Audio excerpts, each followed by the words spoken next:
చెప్పండి సార్. 2021 మే 14 నా పుట్టినరోజు నాడు జగన్మోహన్ రెడ్డి ఆజ్ఞ మేరకు పివి సునీల్ కుమార్, విజయ్ పాల్, అప్పుడున్న ఇంకొక అధికారి సీతారామాంజనేయులు వీరందరూ కుట్ర చేసి అప్పటికప్పుడు నా మీద రాజద్రోహం కేసు పెట్టి నన్ను ఎత్తుకెళ్ళి కస్టడీలో టార్చర్ చేయటం, సుప్రీంకోర్టు ఇన్వాల్వ్మెంట్తో నేను మిలిటరీ హాస్పిటల్కి వెళ్ళటం అదంతా అందరికీ తెలిసిందే.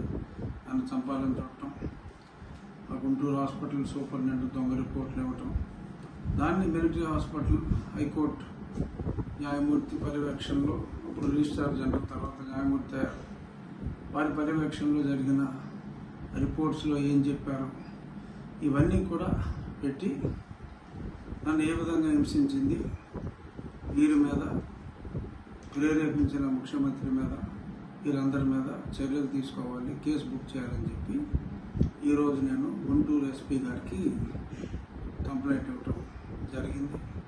తప్పకుండా దాని మీద యాక్షన్ ఉంటుంది, అది కేసు రిజిస్టర్ చేయాలి. గతంలో నేను సుప్రీంకోర్టుకు వెళ్ళటం, తర్వాత వారు హైకోర్టుకు వెళ్ళమంటాం అన్నీ జరిగినాయి. ఎందుకంటే ఇక్కడ కేసు రిజిస్టర్ చేయాలన్నా పట్టించుకునే వాళ్ళు లేడు. అందుకని కేసు రిజిస్ట్రేషన్ చేయడానికి నేను కోర్టులను ఆశ్రయించవలసి వచ్చింది. ఇప్పుడు డైరెక్ట్గానే లా అండ్ ఆర్డర్ ధర్మం 4 పాదాలు నడుస్తుంది కాబట్టి ఇప్పుడు చంద్రబాబు నాయుడు గారి పరిపాలనలో నాకు న్యాయం చేయండి, అక్రమంగా నన్ను కస్టడీలో హింసించిన వాళ్ళని న్యాయపరంగా శిక్షించాలి అని చెప్పి నేను కంప్లైంట్ ఇవ్వడం జరిగింది. రాబోయే